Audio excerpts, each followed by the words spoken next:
Pinky, gaya ng inaasahan, dagsang mga tao sa registration sites ngayong last day ng voter registration. Inasahan naman na daw ito ng Commission on Elections o COMELEC itong dami ng tao at may naka-standby na contingency plans at team na pinaghandaang ma-deploy kung sakaling kailangan nilang tumulong sa mga field personnel. Alas 8 pa lang ng umaga, puno na ng tao ang SM Manila. Ito na kasi ang huling araw ng voter registration at mariing sinabi ng COMELEC na wala lang extension. Isa si Mang Isagani sa mga pumila na sinamahan ng kanyang pamangking may kapansanan para magparehistro. Ngayon lang siya na bigyan ng oras para maparehisto.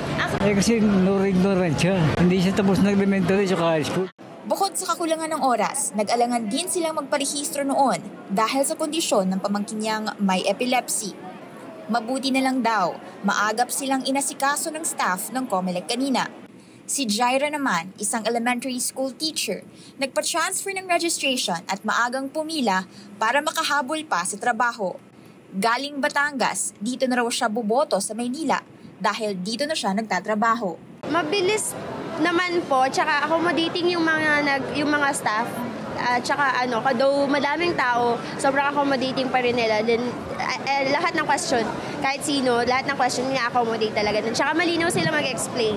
Umabot na sa halos 7 milyong aplikasyon na natanggap ng COMELEC mula sa newly registered voters hanggang sa reactivated voters. Lagpas ito sa orihinal na target ng COMELEC na 3 milyon.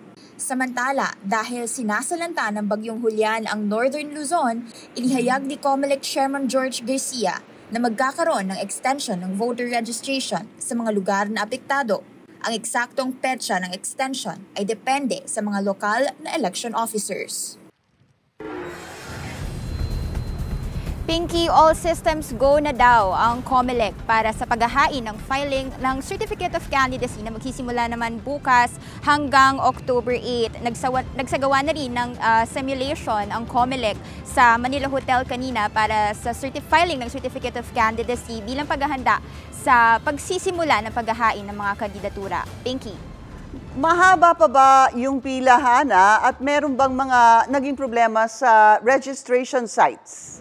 Actually, Pinky, tapos na yung voter registration. Natapos siya at around 5 p.m. At so far, wala namang naitalang major issues ang COMELEC. Pero dahil nga sa dami ng tao, medyo mahaba yung pila, lalo na sa mga last minute na nagparehistro. Maganda naman yung naging assistance ng COMELEC kanina, especially sa mga PWD at senior citizens. Balik sa'yo, Pinky. Maraming salamat sa'yo, Hana T.